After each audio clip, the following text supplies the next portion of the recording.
Yo, what is up, my Jedi and Sith friends? Today, what we are doing, something a bit out the ordinary. We are going to be discussing our feelings for episode 8, some stuff that we didn't like, and some stuff that we enjoyed. Mainly dislikes. Today, I'm joined by one of my mates, Menace. How you doing, mate? I'm good, mate. Are you?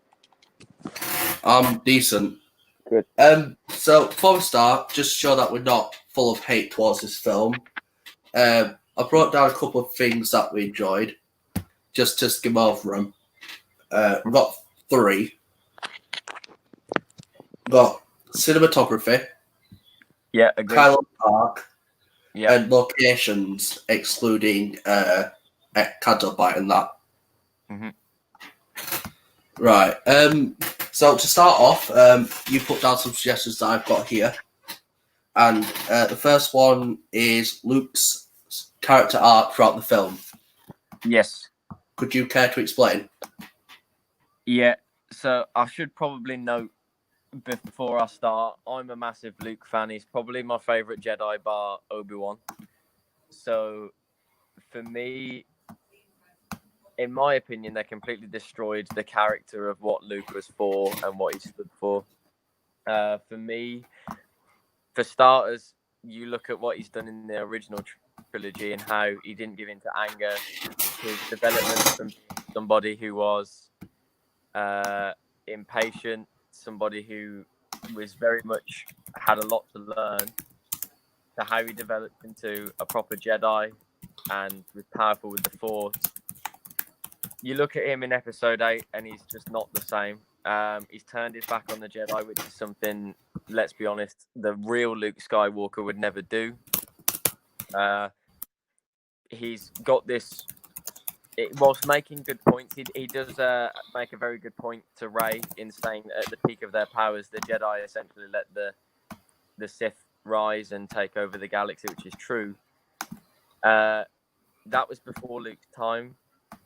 And it was him that brought the balance back. So for him to have that view, I thought was a little bit silly. He's given up on the Jedi to the point that he doesn't want to train arguably the most powerful person other than him in the galaxy at this point. And it completely defaces the point of episode 7.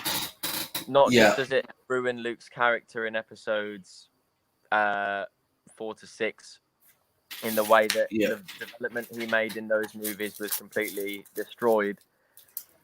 Yeah. It completely defaces the point of episode 7 and the reason why that movie was made in the first place. The story of that movie is them finding Luke, and the reason why he's so important is that he is going to bring balance, destroy the First Order, and stop them from rising out of the ashes like what they have done.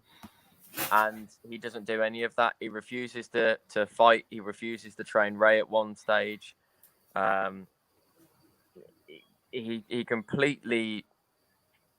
essentially, apart from the scene on Crate, you could have essentially gone the whole length of the movie without him in it, and it wouldn't have made any impact at all. You know? Yeah. Right. Next question is, how would you change the arc compared to how Rian Johnson did it in episode 8? I would have focused more on Rey's training with Luke. If you look at what they spent their screen time doing, Luke and Rey have about 3 minutes worth of screen time. They literally have 3 minutes worth of screen time arguing. It's not training at all. And the whole entire point of episode 7 was Rey finding Luke eventually and then getting training. They focused far too much on a subplot of a space race, which makes no sense as to why they would do that, because that is the most boring space chase probably in cinema history. That space chase alone puts massive plot holes in Star Wars.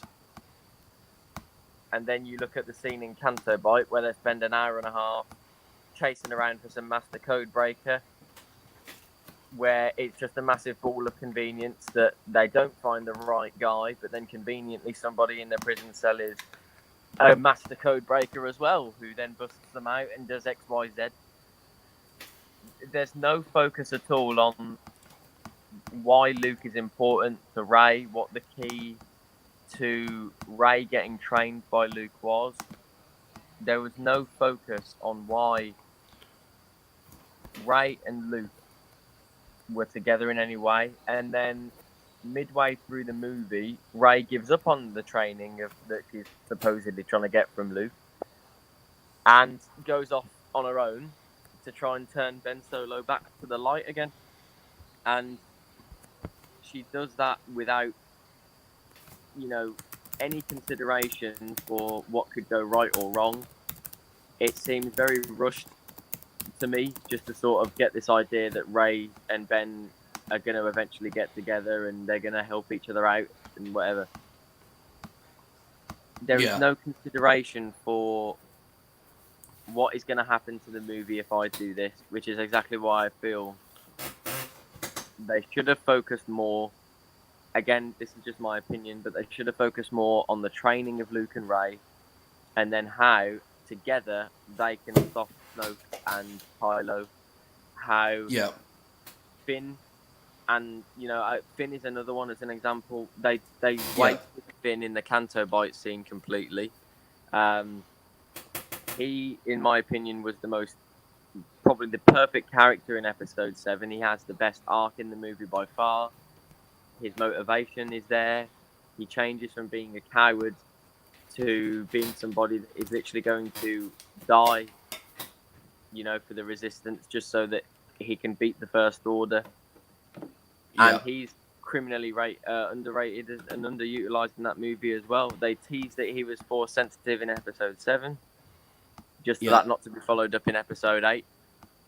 And then he's on a really weird plot with Rose that makes no sense. And then finally, at the end of the movie, where he's going to do something worth note, he's going to stop the First Order, he's going to do what he wanted to do in the first place. The most redeeming thing that could have happened to him in that movie is then stopped by Rose, who decides that love is more important than hate and killing this, that, and the other. And that quote is something that is very annoying, because for her to say, I don't know the way the exact quote goes, but for her to say, that's how we're going to win, not by fighting what we hate, saving what we love, I think is the line. Yeah. Finn in that very moment is doing exactly that. He's saving what he loves in the Resistance and the Rebel base, and he's killing what he hates, which is obviously the First Order, and letting them win. And again, what was the need for that? That they saved Finn just to then have Luke come out and die, when that probably didn't need to happen at all. Had Finn obviously been allowed to have gone ahead and killed himself. Obviously, I understand in a Disney movie that may be a bit extreme, but that completely defines the whole entire point of why Holdo was able to do it earlier in the movie, and she killed herself, no problem at all. Yeah. But yet they didn't let Finn do it in a more important scenario, which I think, again, just kind of proves the silliness behind their priorities in that movie. I think that's part of the thing that I dislike about it as well. Yeah, I could agree with you there.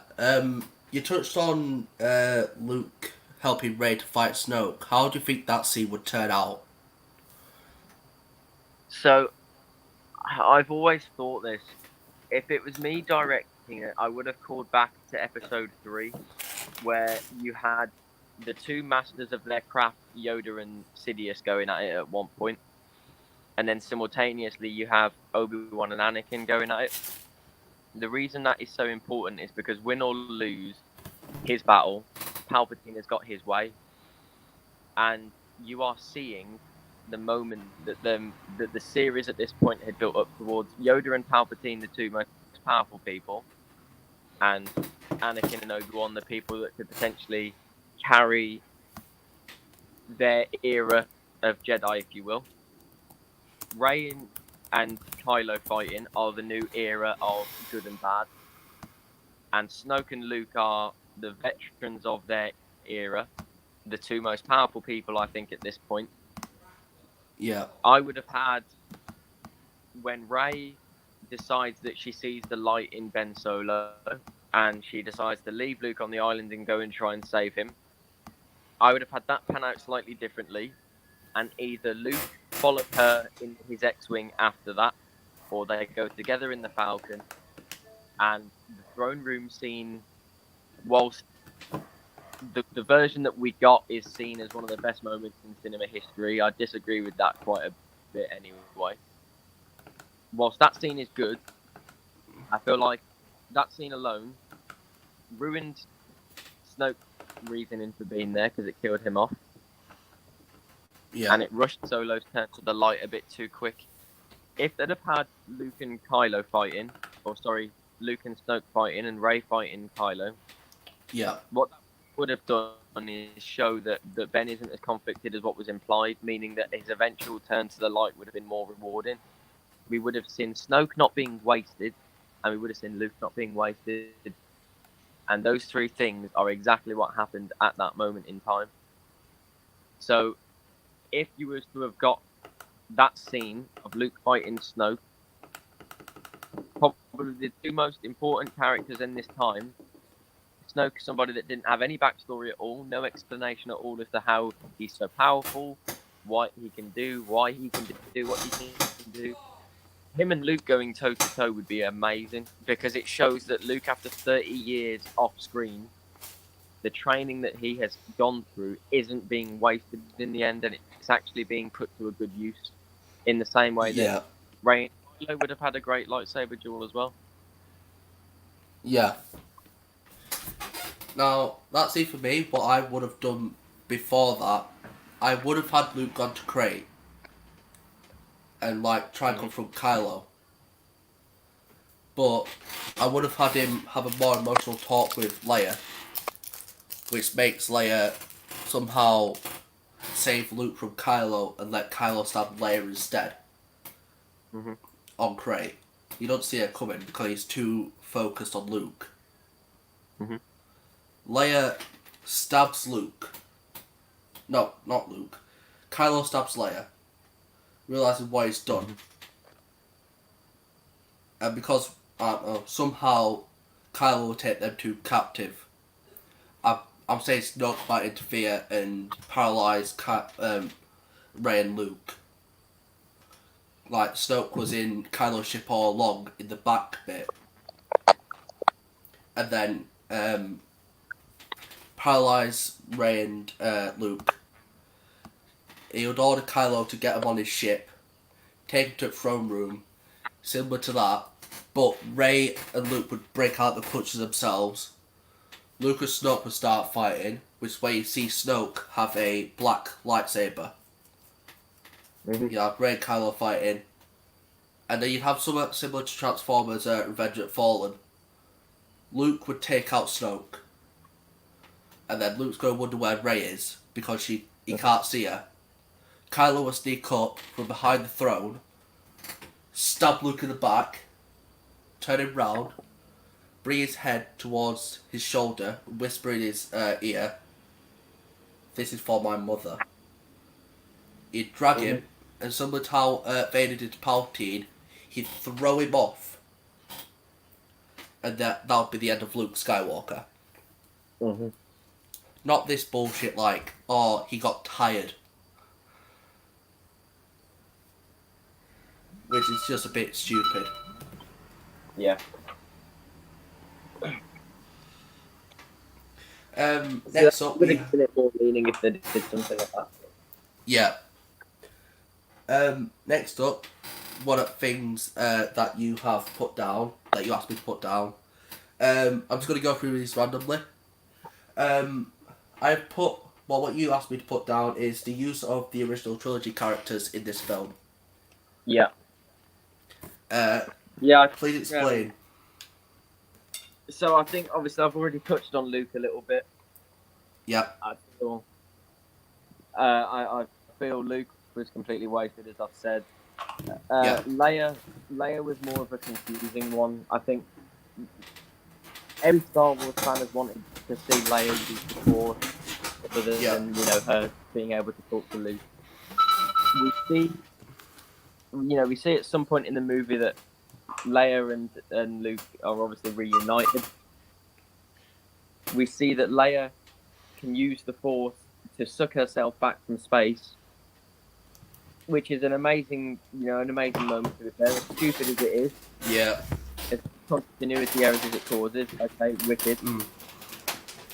And then right at the end of the crate scene, and they're in the rocks are blocking them in. She Yeah. doesn't use the Force. She doesn't get them out. The Force powers that she now has, she doesn't use them to get the rebels and the resistance out of the base. So what's Yeah. the point in them giving her Force powers for her not to use them? The scenes that she is in, I feel, they're not as impactful enough. She is turned from this amazing badass woman in the first three movies that we see of Star Wars. Yeah. She's this badass, die-hard character. She'll stand up to anybody and anyone. She's smart. She doesn't give in to pressure. And then in these, she's just an idiot. She can't, she's not as smart as what she should be. She doesn't Yeah. realize that she's getting tracked. She then doesn't realize that she's part of the reason that they're getting tracked. Her decision making is terrible. Uh, it's just something that I think they wasted with Leia. I think she should have died either in that movie or in Force Awakens in some way. I think Yeah. had she have died in this movie, it would have made it a little bit more impactful and probably affected Kylo Ren more. I think Chewie, especially as well, is wasted a bit. He's very few screen minutes are spent of him being a co-pilot for Rey. He has a very small reuniting with Luke, which is almost wasted. And then he basically does nothing. He doesn't do a lot. He's just there. There's a comedic moment when he eats a porg or considers eating a porg, and that's about it. He doesn't do anything worth note. And I know in the original trilogy he was not the main character by any means, but he was a Yeah. fan favorite because he was always there with the gang, and he was a fan favorite character because he was on the side of Han and he was a co-pilot. Yeah, sure, but that had meaning. And here it just again, it was the way I view it is the original trilogy character was pushed to the side in order to just show how powerful Rey is and what they actually want to do with Rey, and that's it. Yeah. I feel they completely pushed the OT characters to the side just to bring the spotlight on the new characters that they'd introduced. Yeah. So Leia a bit inconsistent, Chewie a bit ruined due to the fact they Yeah, weren't utilised enough. yeah. So how do you go about making Leia and Chewie useful in this film, in your opinion? Um, I would have had a better reuniting with them all. Luke and Leia obviously were the big forefront of the OT. Leia was probably one of my favourite characters in the original trilogy because of just how badass she is and what she Yeah. stands for and what she does. Her and Luke get like a minute and a half reuniting. For Luke to die, Leia supposedly couldn't tell that Luke was a Force ghost, which I don't believe that either. And then Luke just dies and Leia's upset, and that's it. I would have Yeah. had. Well, it starts from episode 7 because I think it would have been more fitting if Leia was the one to have gone and tried to get Luke back rather than Rey. Why would Leia, and this proves how stupid she is in these movies, why Yeah. would Leia be the one that's trying to find her brother, but then not be the one to go when they know when he is, where he is? That to me is a bit silly. So I would have had a definite reuniting between him and Leia. I would have had Chewie at least utilized a little bit more. I understand in the forefront that Chewie's inclusion doesn't affect the plot as much. You know, he's not going to make a massive impact, but he's a fan favorite character. He's not treated with Yeah. respect. Uh, I don't think any original trilogy character was treated with respect, really. Han, I think, was used properly Yeah. in Episode 7. I feel like Again, Han's death was necessary. I think Han's death was necessary because it helps prove Yeah. that Kylo's willing to follow Snoke's orders. Han obviously was going to die earlier in the movies. Harrison Ford in real life didn't mind him dying, so that I can agree with. Uh, so that was needed. That was an impactful death. I don't know why they didn't do the same with Leia in Episode 8. If Leia had died or had a conflict in some way, maybe sacrificed herself on Crate rather than Luke, or maybe had a better impact with Luke or Kylo. I would have loved a scene between Leia and Kylo actually in person. There was a brief moment where Leia and Kylo are having like a little bit of a force connection when Kylo hesitates to blow up the ship. Yeah. That was a really powerful scene considering that there's no words that are spoken. Yeah. Why did they not follow that through after with maybe another scene with Kylo and Leia? Yeah. Again, there's no reason for her to be in the movie. She's just portrayed as this idiot. Mhm. She needs to have had a bigger impact, like what she did in the first 3 movies. Yeah. You look at how integral she was in the first 3 movies. She's a Yeah. She badass, was. independent. She does nothing like She. that in movies. She does nothing. She. Yeah. She definitely broke the stereotype of the princess being saved. Definitely, yeah. Yeah. I feel like Leia and Kylo are similar to Vader and Luke, but also Anakin and Ahsoka. Yeah.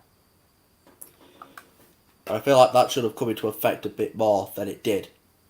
Yeah. Chewie as well. I mean, Yeah. Chewie's a difficult one because he's not. As I said, Leia and Chewie are a bit of a funny one because they're not going to massively impact the way that the movie goes, Yeah. but they could certainly have an inclusion that is going to have an impact. Uh,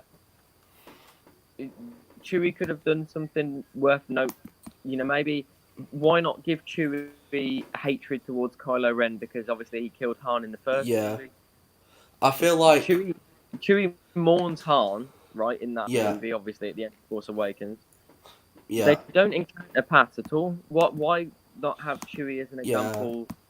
A character who is established to be annoyed if he loses at a chess game isn't as annoyed that his partner's died. Why not have Chewie try and kill Kylo and I give feel him a like. little bit of reason, and then Luke be the person that comes in and saves Yeah. Chewie as an example?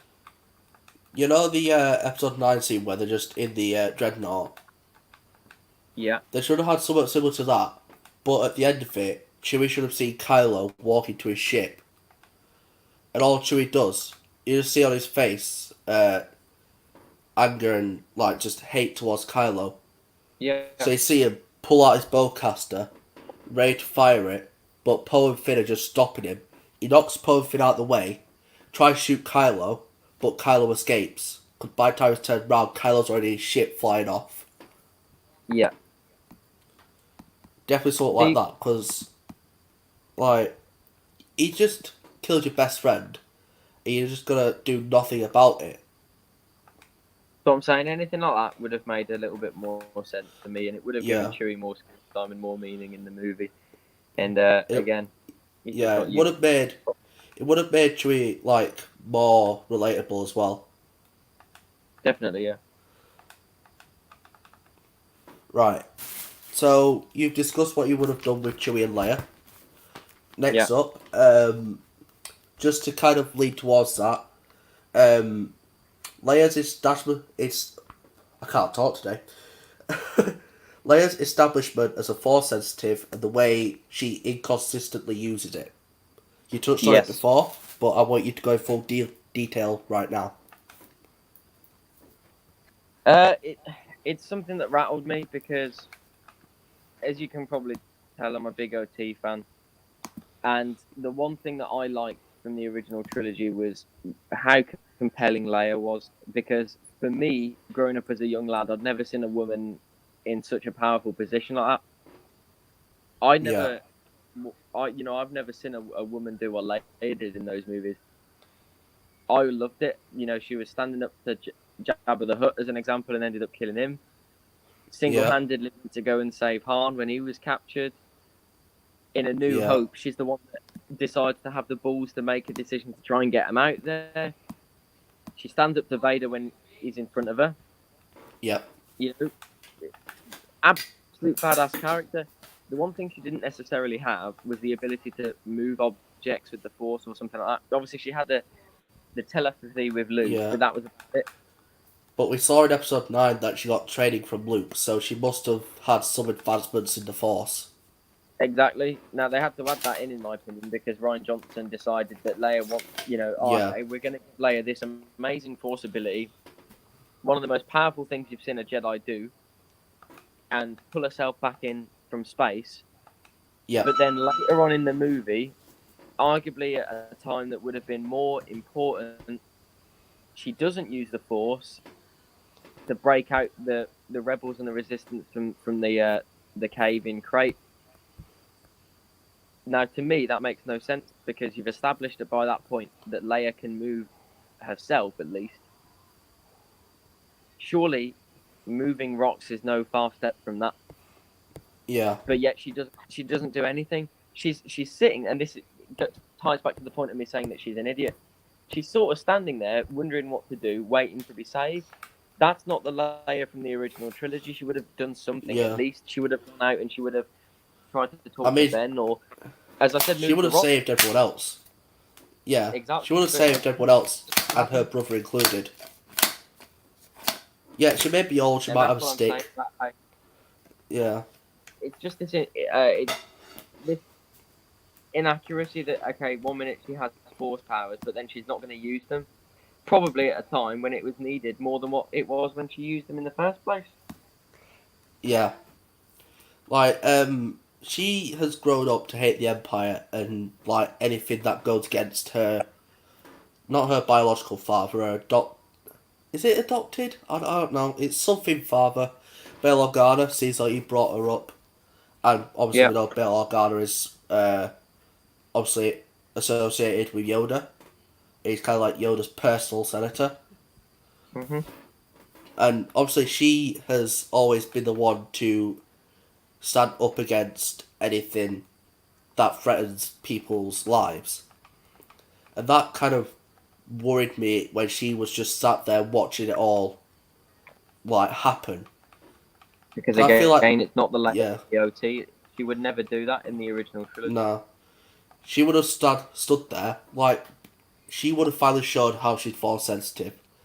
AT-AT's firing at her. She would have stopped them with their hand and showed every single AT by pushing all the bullets back at the AT-ATs. Sorry, the ATM-6s. It's that kind of thing that you'd want her to do, isn't it? Because again, Yeah. she's a fan favorite character, and it hurts me because I loved her in the original trilogy, and she was, I think, probably my favorite character out of all of them. Yeah. And it's either her or maybe Vader. exactly, and it's a completely different character. Yeah. If it was the same Leia, I know she's a bit older, yes. You look at her in Force Yeah. Awakens, right? Everybody's treating her with massive respect. General Organa, this, that, and the other. Nobody wants to defy what she's, what her orders are. Yeah. As you can see in episode 9 as well. With, like, some people's... It's silly. They waste one of the most beloved characters. The character that would probably be harder to ruin than Luke at some point. And yet they do it anyway. They still somehow are able to say, okay, well, here's Leia. She's force powerful, but she's not going to use it. She's clever, but she's not going to be clever. She's a badass, but you know what? We're going to have walked over by everybody. Yeah. I can understand that Carrie Fisher died in real life and you couldn't really do anything after without the real footage of her doing stuff like that. and that's why I would have her die in episode 8 and not episode 9. So Yeah. it wouldn't have her character dragged out this long, which is like a major problem I have with episode 9, which we will discuss either next week or the week after. But how would you fix Leia and her force powers?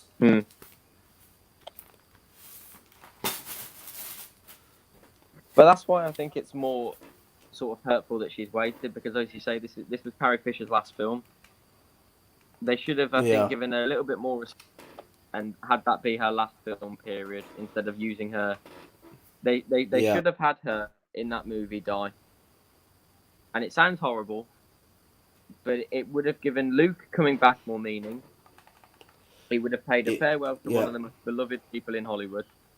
And it would have probably helped Kylo Ren be more conflicted than what we got.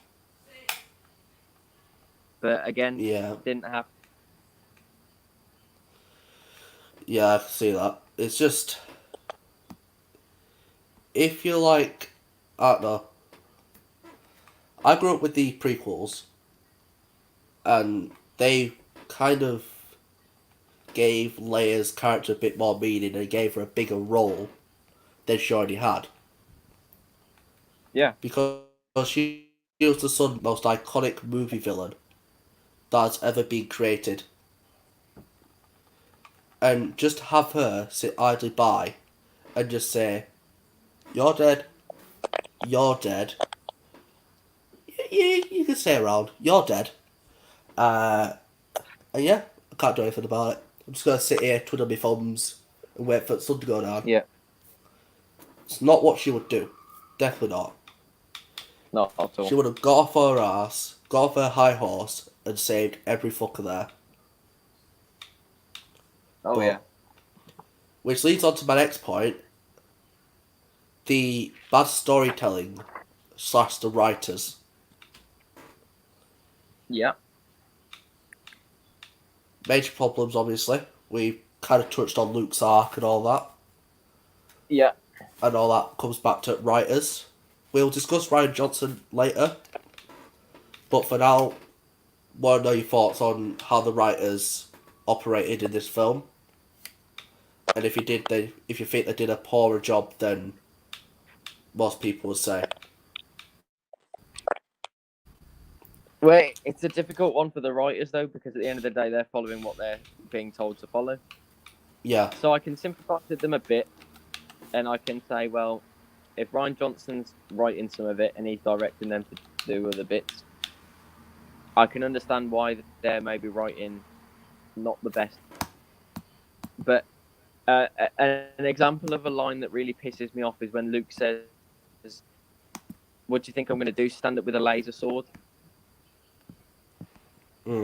He knows it's a lightsaber, not a laser sword. He's just being sarcastic. They've written him in a sarcastic way. That's not Luke. You know what I mean? No. Some of Kylo's lines are stupid as well. Kylo has some really ridiculous. The whole "when I kill you, I will kill the last Jedi" line. I hate that as well with a passion. That line is stupid. Yeah. Well, the thing is, it's kind of true as well. Because, as we touched on earlier, Luke hardly trained Rey at all. Yeah. He didn't.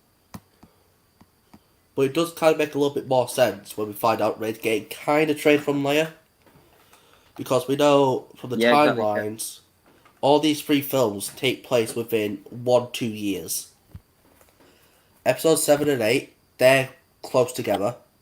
Like about a month apart in Star Wars time. And then from 8 to 9, it's about a year and a half. Yeah. So I could see, like, some writers, they had some good points. But it's just... I feel like the writing of Finn and Rose is very stupid, I think. The Canto Bite scene is riddled with poor... I know cringy lines make Star Wars. That's, I think, why the prequels are now loved rather than hated now. But it doesn't mean that they're not embarrassing to hear in the movie when you first hear them. It's a failed version of Anakin and Padme, and even that was heavily rejected. Like, you think you could get worse with that? You could think you could get worse with it. Then you just look at episode 8 with Finn and Rose. It's just... I don't know. I can see It's more what the frustrating, writers isn't are trying to do. it? But Yeah. I can see what the writers are trying to do with some of the stuff. Like the Luke arc with him being too scared to come back. It's a good concept. But the way they carried it out was too weak. And a bit too... I don't know. Too Disney. Yeah. Yeah. I think that was certainly... Yeah. It's like it's like they were given ideas to do, but then they couldn't explain them in the best way. So that's why we got the stupid reasons that we did, like Luke threatening to kill Kylo in his sleep. Yeah. That they sort of had to do that to give him a reason why he went into exile. You know, they didn't think about it properly. No, they didn't. They could have done a more gradual change. They could have done Kylo's power. Kylo started to beat Luke in 1v1s when Luke tried to talk to him and tell him to calm down.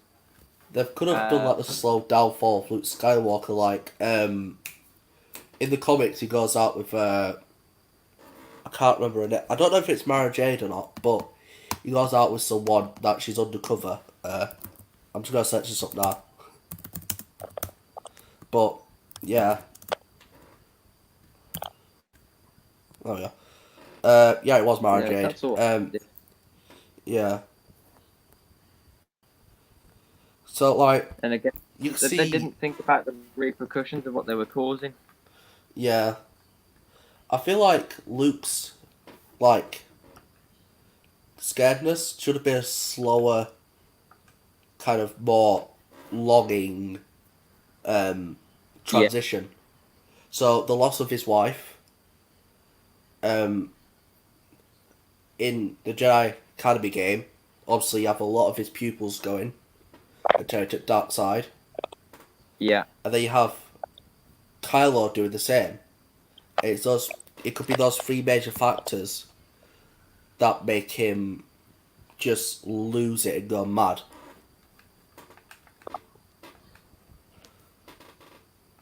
But I can see Luke... Go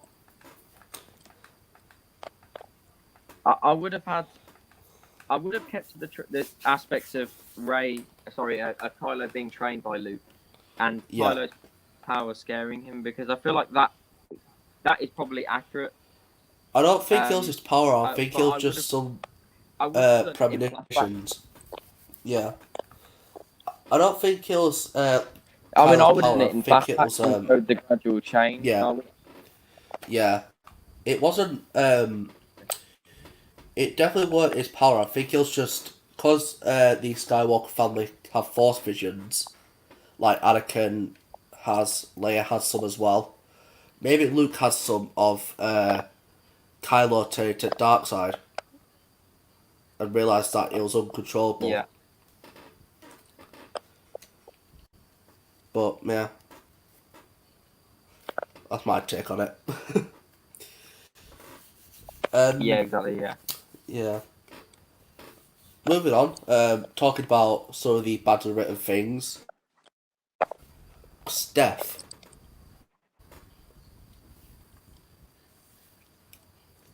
What thoughts do you have on that? What would you change? What would you change? What was that? Sorry. Moving on from the stuff about the writers, and talk about one of the more kind of critical things in the film. Snoke's death scene. I just think they tried. It's almost as if they had like 3 different ideas they tried to follow, and they tried to do them all at the same time, and didn't take into consideration what effect that would have. Yeah. I would have focused more on Kylo's conflict. I would have focused more on the training of Rey. and the conflict that Luke and her are having. And I think I would have focused more on the importance of why Kylo and Snoke need to be stopped, rather than this love story that we got between two characters that never ended up doing anything on screen anyway. Yeah.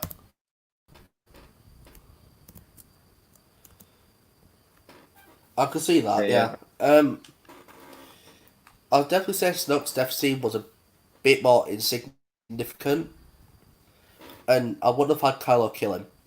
I would have had Luke kill him, so it would have shown. It would have still shown Kylo as a bit more evil, and it would have given him more of a curve, similar to Vader. Yeah. Because And Vader's it would been in have those made Luke predicaments at least before. not weak as well. Yeah. Because the problem with his death is it painted him out like he was weak, and we know he's not. Yeah. Because again, his He's brief a screen time in the movie. Look at how powerful he is. yeah. He's a powerful The boy. guy manhandles Rey around the room without trying. Had Yeah. he died to Luke, it would have at least made him powerful, because he's died to somebody that's also as powerful. He Yeah. died to Kylo, who wasn't an established badass at this point. You know what I mean? Yeah. He should have died to somebody like Luke's power. Then that would have at least not made him look like a fool. Definitely. Because, like, Episode 9 definitely ruined Snoke for me. I'll touch on it in a couple of weeks, but yeah, Episode 9 ruined Snoke as who he was and the mystery behind him. Yeah. But I did like the mystery of Snoke, similar to Yoda. Like, where's he from? How did he get the obsidian ring? We know that now from the Episode 8 visual dictionary. He got it from Vader's catacombs. And obviously from Episode 9, spoilers if you haven't seen the film, people have like got rumours about Snoke's ring. Personally, my rumour is that is the ring that Palpatine gave Snoke to keep him in line and not turn into another one of Palpatine's sons and turn against him. That's what my take is on it. On his ring.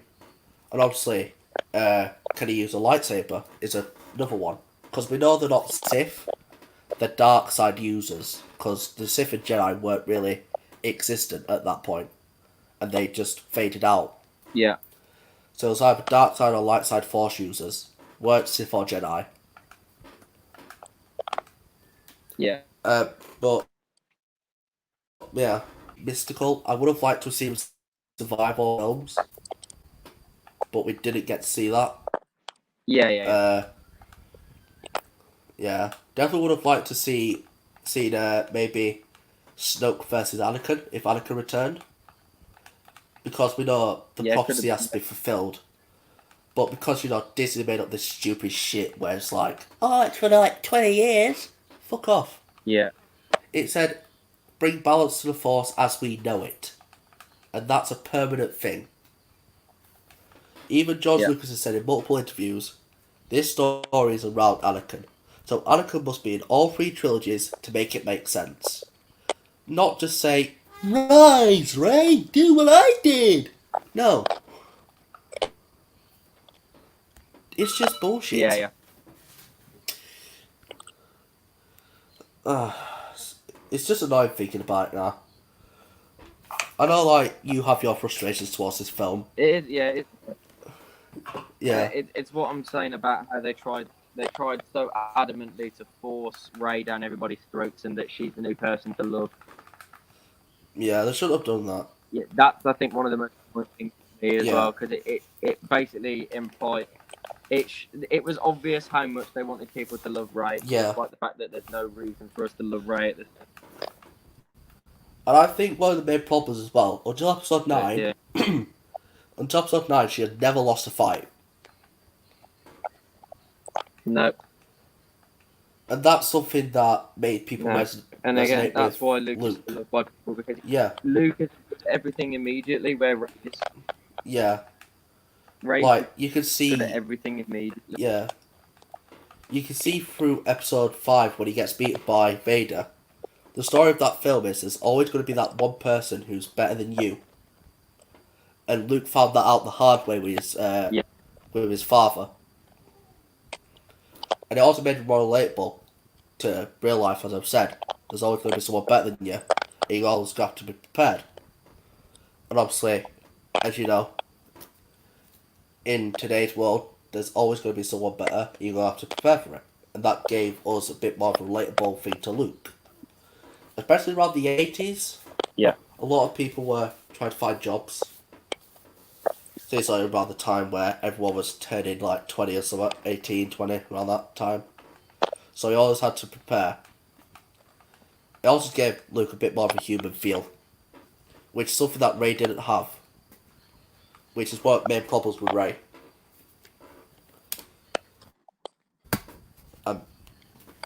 Nice segue into that one. I think we have like 3 more subjects to talk about. Yeah. Swiftly moving on to Ray's story arc in episode 8.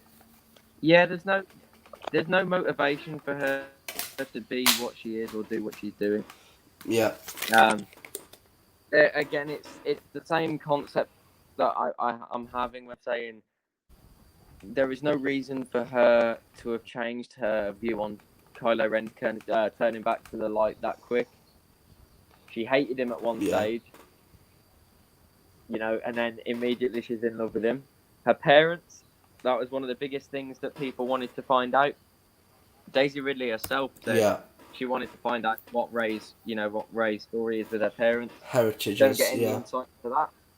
No idea why that's not a thing. Again, she's too good. She's literally unbeatable. If Snoke hadn't have died, maybe Snoke beating her. But again, it's Ray. You never know. Yeah. On episode 9, she was always whipping everyone's ass. It's the idea that she's unbeatable. Like Luke, she has no motivation or no reason why her powers mean so much. Luke, as you said, was somebody that had failed, found out the hard way, this, that, and the other. He had reason to be in the way that he was. Yeah. Ray didn't. Ray's just immediately good at everything from the get-go. Yeah. It shouldn't be like that, obviously. It's just, again... Yeah. Yeah. It's just... I feel like she should have lost to Kylo. Like, in episode 8, or something like that, to that effect. I know the Resistance lost in episode 8. But... Yeah, she should have Rey lost. still kind of won. Right. Yeah. Rey still kind of won because she convinced Kylo. She certainly shouldn't have beaten Luke. She shouldn't have beaten Kylo in a lightsaber battle the first time picking up the lightsaber, and she shouldn't have beaten Luke first time. Yeah, she shouldn't have beaten Luke in a... Yeah. In hand-to-hand combat, Luke is way better. I'm sorry. Yeah. Yeah. Because Luke was used to fighting Tusken Raiders all day for 19 years. Exactly. Before becoming what we know him as today. What did Rey fight off? Camels? I'll try to steal a droid. 3 random people. Yeah. Yeah. It's just... Episode 9, I feel like, is Rey's best story arc, because we got training from her, we got her losing, and we got her dying at one point. But that should have been... a battle for a change. Yeah. Rey's arc in episode 9 should have been her arc in episode 8. Except for obviously beating Palpatine, because that's kind of impossible. If this establishment, Rey needs to be good at everything. Yeah. Rey's the best. She's good at everything. She can't lose. It's that idea that really rattles me with it. Yeah. It's just... I feel like Rey definitely didn't need to be that powerful. I felt like... Even Disney keeps saying that she's more powerful than Anakin and Luke. Like, it's just stupid. Yeah. Like, I don't know if you saw this, but someone asked, like, one of the employees at Disney said that Rey would easily beat Anakin in a fight, John Boyega responded with, "You must be on something different, lad, because Ray would be thrown in a lava pit along with Luke if Anakin was involved." Which Yeah, just yeah, well, yeah. shows it just shows how one-dimensional Disney is towards the Star Wars license. Similar to EA, to be fair, as we've seen over the last 7 years with them. Just how we That's know. yeah. The EA stuff is a video for another time, but yeah, Ray's arc overall just very rushy, perfect, and just too. It's like Anakin in episode 3, except she don't get her arms and legs cut off or burnt. Yeah. Right, I'm gonna leave one of the big things till last. Obviously, we have Finn's arc and Canto Bite left. Oh wait, actually no. We've also got the defacing of the Force Awakens as well in here. So, which one do you want to talk first? Yeah. I'm happy to discuss any of them. I think All right. Canto Bike, I think, was a very annoying scene. The whole plot of that is silly. Uh, that scene wouldn't happen if Holdo told Poe what the plan was. Yeah. That scene is done as nothing but to make a connection between Rose, which is rushed and unnatural. Um, Yeah. the CGI is terrible when they're riding the little horse thing. It's terrible. Um, there's no need for that scene to be in existence. In my opinion, it's just silly. It just wastes time. It takes away from what the point of the movie is. Um, and again, they tried to use it to establish a connection between Finn and Rose, and it just doesn't do that. It just pisses people off. Yeah. I agree with you there. Canto Bite is probably And one of the the more code break thing boring as well ones. is silly. They're going in hunt of this code breaker who's then going to help Holdo on the ship. Yeah. They don't get the right guy. They get arrested, but then conveniently there's a guy in their cell that's able to help them, and then they just end up being caught in the rebel base in the same way everybody else did. So It's just. there was no point in them because they didn't make any impact to saving anybody at all. Yeah. You know, It's just. It's very boring. It has no meaning to its story. no, not at all. Like, yeah, it's just. Very bland as well. What I would have had is just an undercover mission. I know it is a bit undercover, but a bit more, like, in depth with it. And more Yeah, yeah. interesting as well. I would have had them gone back to Coruscant and look through the archives there, because Finn's force sensitive, so he'll be able to open the archives and look through the stuff there. I would have liked to have seen a scene between Finn and Luke. Yeah, I think a scene between Finn and Luke would have made more sense and would have been a bit better. yeah. I think the question is, if Finn's force sensitive, who's his father? Well, yeah, exactly. Well, he hasn't got one, has he? Because he's a stormtrooper. He's just a random guy. He was He's just a taken as a random. child from his parents, Yeah, so he had parents. Question is, who were they? yeah, You know what? They do something stupid like make his dad Mace Windu. yeah. They'll do something stupid like that probably if they could. Yeah. I would have had Finn definitely use a lot more at Force, maybe. I would have. I would have liked that Yeah. more. Yeah. It's just. Which. I would have That liked actually more. leads perfectly into Finn's story arc in this film. Yeah. I've said before and I'll say it again. Finn in Force Awakens is the most perfect character. He has Yeah. motivations that he's doing. he has reason to be in the way that he is, and it's just wasted. They gave him. Yeah, He's perfect in that film in every way. He's not massively on the screen time, so he's taking up the scene. But at the same yeah, time, he has reason to be there. He has reason to be helping Ray out and trying to destroy the First Order. He gives us a new side to the film that we've never seen. Obviously, a defected stormtrooper, but we've never seen something like that before. Uh, they tee him up as Force sensitive towards the end. Him and Ray have a little bit of a romantic connection. I think their romantic connection was a lot more genuine than what Finn and Rose's was in Episode 8. Look how close the two of them are. They just should have been utilised a lot more than what Finn and Rose were, certainly.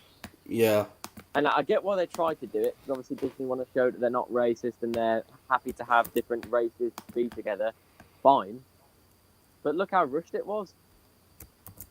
It doesn't make any sense. It doesn't help the plot in any way. yeah, definitely. I feel like Finn maybe should have. I don't know. I feel like Leia would have known Finn's Force sensitive. When they meet the first time, yeah. Yeah. She should know. But she should have known. Yeah. I feel like Leia would have confronted him about it as well. They could have It's toyed just- with Leia and Finn. Yeah. Leia was eager to speak to Finn Yeah. in the meeting they have. She's eager to speak to Finn. Why not have it mentioned there? Why not say Yeah. that Leia can feel something in Finn that is powerful and that he needs training? Yeah. Not have Yeah. Leia I see train that. Finn as an example, something like that. He's I know. wasted in this movie. And then, as I said earlier, the redeeming thing that they could have done to have him kill himself doesn't go through and doesn't happen. Yeah.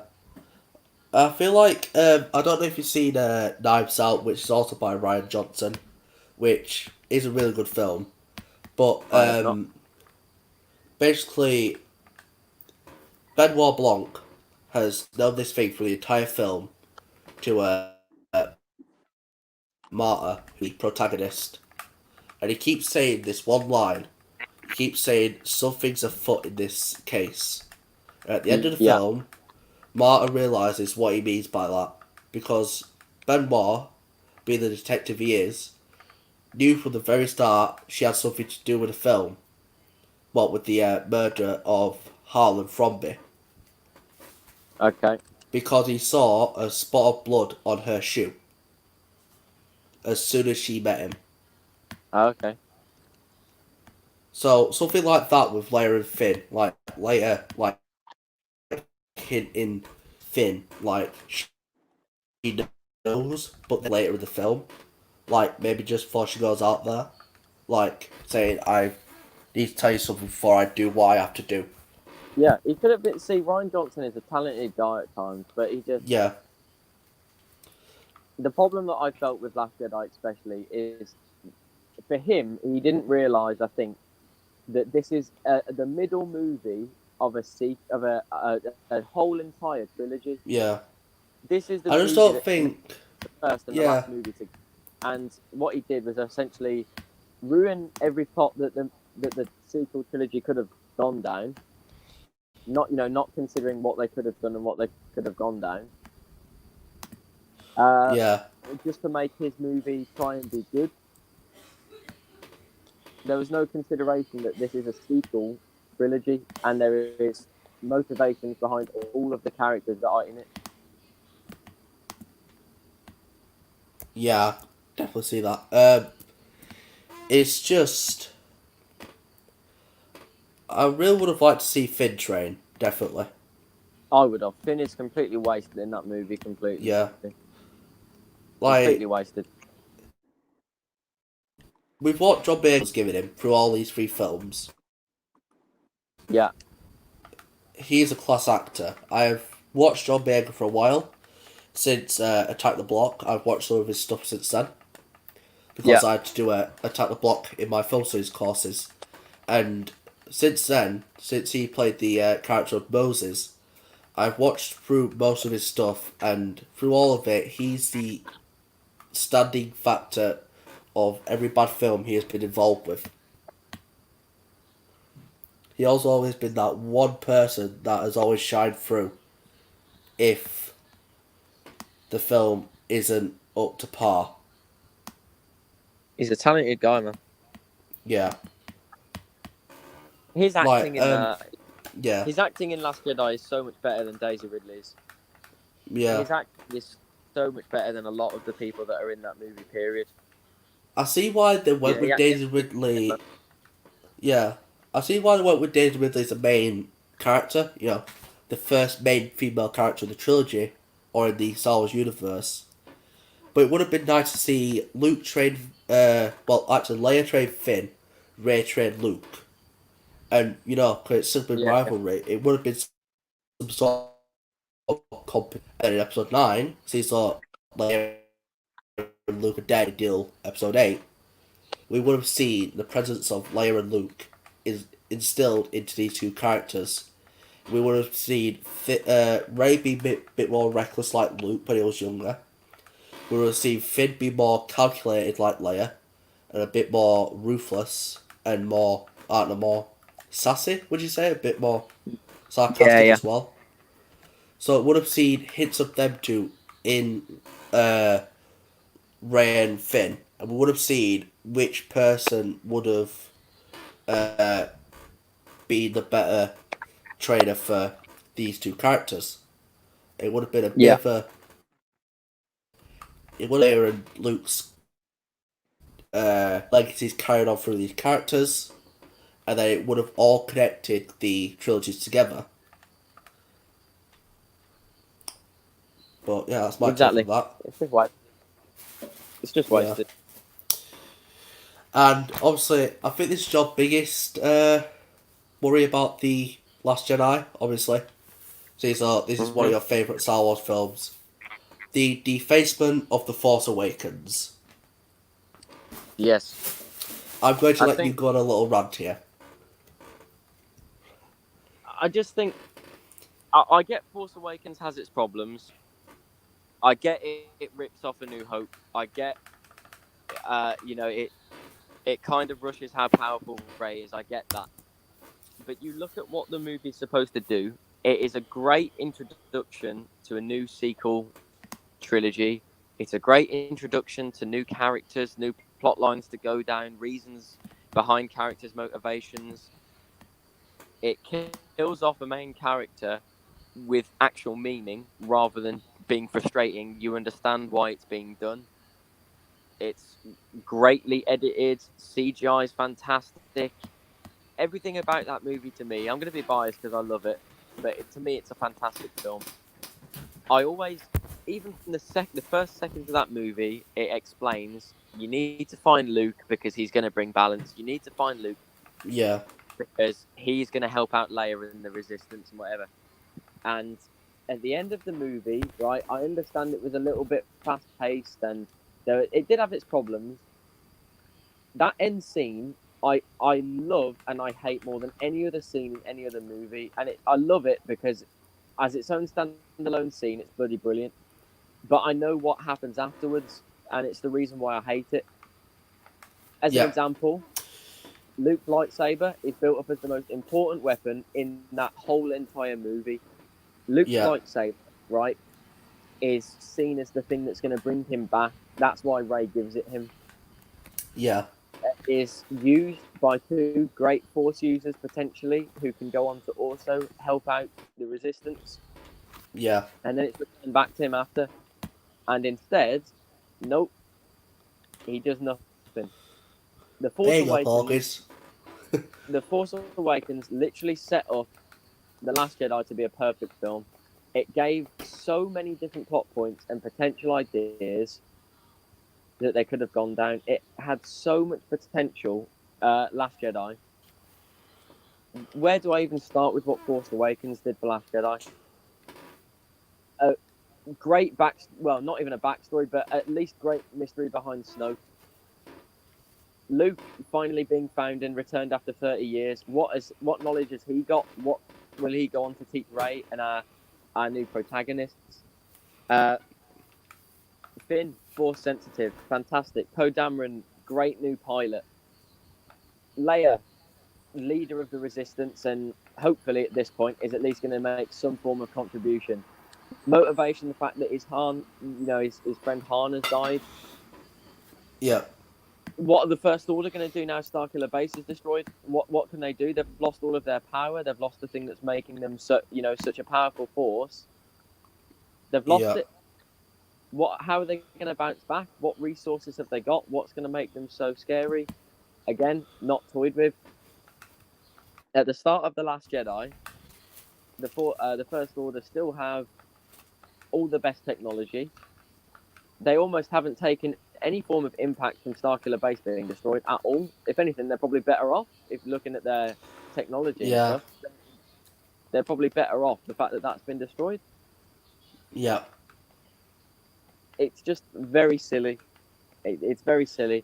Yeah. And I'm going to be biased because Force Awakens is one of my favorite Star Wars films. Controversial view to say the least, but it's true. I do like it a lot. They could have. I don't think that's a controversial film. That film is universally known as the better sequel trilogy. Yeah, But They there's like a could have little bit wrong what with they it. did on. They could Yeah. have done so much. Yeah. One thing I would have liked to have seen is so Han's DL-44. Yeah, Now, after Han dies, I would have liked to see that turn up again. And it would have given Kylo flashbacks to him killing his father.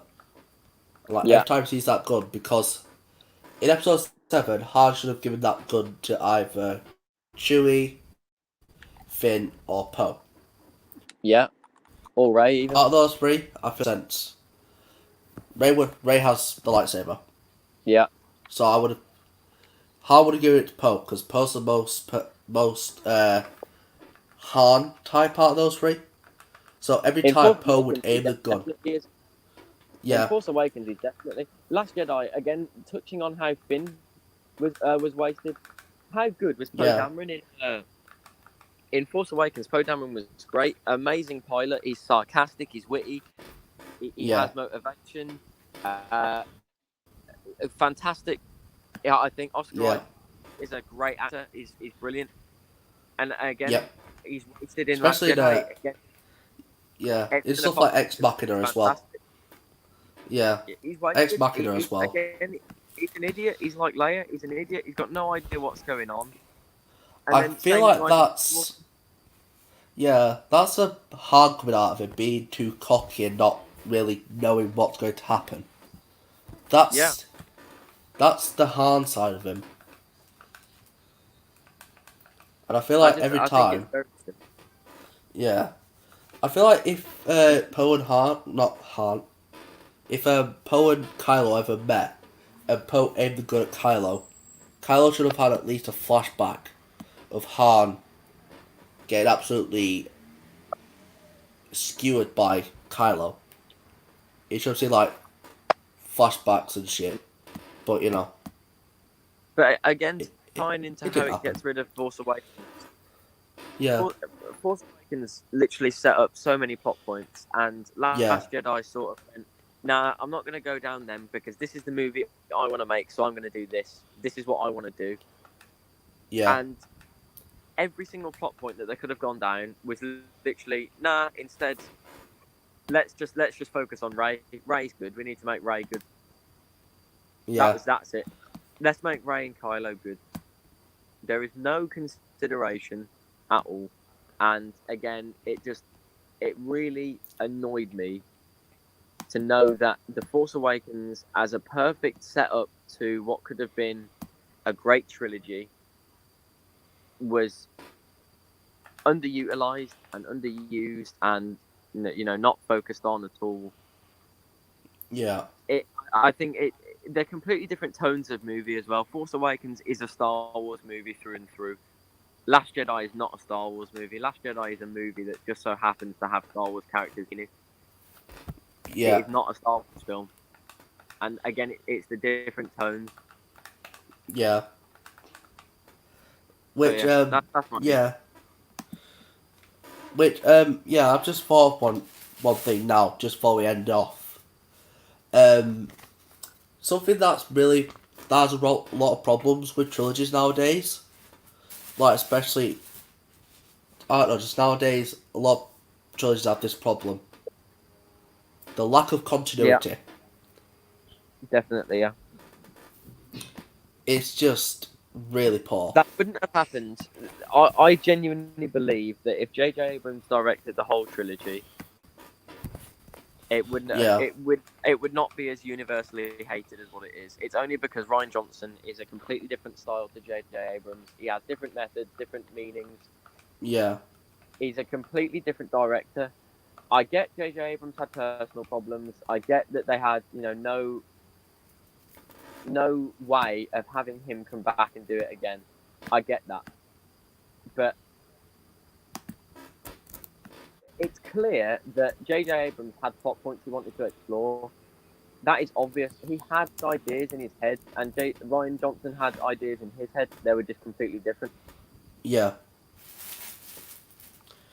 I see that. It's just I feel like if I hired any director for a film, it'll always depend on what the genre is, of course. If it's like a Yeah, crimey film, something like that, I would obviously hire Ryan Johnson from Cod and Knives Out, which I do suggest that you watch, by the way. It's a really good film. yeah, I'll give it a watch. Yeah, If it's something like, I don't know, if it's a longer project like Star Wars, I would definitely give it to JJ because he has that mindset of looking at what the consequences of what he has written will happen. yeah, Ryan's a bit more in the now moment. He's like this, and this, definitely. Yeah, voila. But that works for films like Knives Out with Ryan. But stuff like Star Wars, yeah, JJ has a more prolonged mindset. If definitely. Yeah, if I say that Ryan Johnson either directed Rogue One or Solo, it would have done a lot better. I think Rogue One was a great film. Yeah, if he I directed I something like like Rogue Solo, One. yeah. If he directed something I like like Rogue One. Solo, yeah. I mean, I have to we watch a lot of Solo. people do. Yeah, I have to watch Solo. I didn't want to risk Solo not that. Solo's a good film. It's just, I think due to backlash at Last Jedi, it did do as well at the box office. Yeah, that's the reason I didn't watch it because I wondered if it's going to be Yeah, half as bad as what Last Jedi was. So I didn't yeah. want. I didn't watch it. It's just, I feel like if Ryan Johnson directed Solo, it would have come out better than if he directed Last Jedi. Definitely, they should have had him direct Rogue One. I think. Yeah, that would have been good. Like, I feel like Ryan would have put a kind of James Bond Mission Impossible style on Rogue One. Yeah, Definitely, I think he would have made Cassian Andor the Star Wars version of James Bond because that's the type yeah. of director Ryan He's a Johnson talented is. guy. I've heard he's a talented guy, but it's just Yeah, there's no consideration there for what he is causing and what he's doing and the effect what he's making is having on people. yeah. It's just a lack of continuity. The disjointment of the trilogy doesn't bear with the other trilogies because there was only one director and one producer doing the films and writing most Yeah, of the stuff. And that was George Lucas and maybe sometime. Hold on, let's just have a look. I'm trying to remember dude that directed Empire Strikes Back because I know George Lucas was the producer, I but he think had it's like Steven. Indiana Jones. I may be Uh, wrong. I think it's Steven Spielberg. I may be wrong. no, it's Irving Kershner because I don't know. yeah, the reason George did direct 5 and 6 because he had stuff like Indiana Jones and some other projects like that to work on, but he'll still Yeah, produce and obviously everything. Not in this trilogy. In this trilogy, it's either Disney saying no, no, shit content, yes please. Exactly. It's just yeah. They should have either had J.J. Abrams or here's a bold one. They should have either had J.J. Abrams or Kevin Feige doing the sequel trilogy. Yeah. That's another big name, Kevin Feige. Yeah. We know Kevin Feige is someone who can make multiple films and make it all make sense. Yeah. But that's all I have on that, to be fair. It's just continuity and the disjointment really ruins it. It does. It should have been one director or one producer. Or just one director and one producer. So like let's say the producer is Dave Filoni and the director's J.J. Abrams.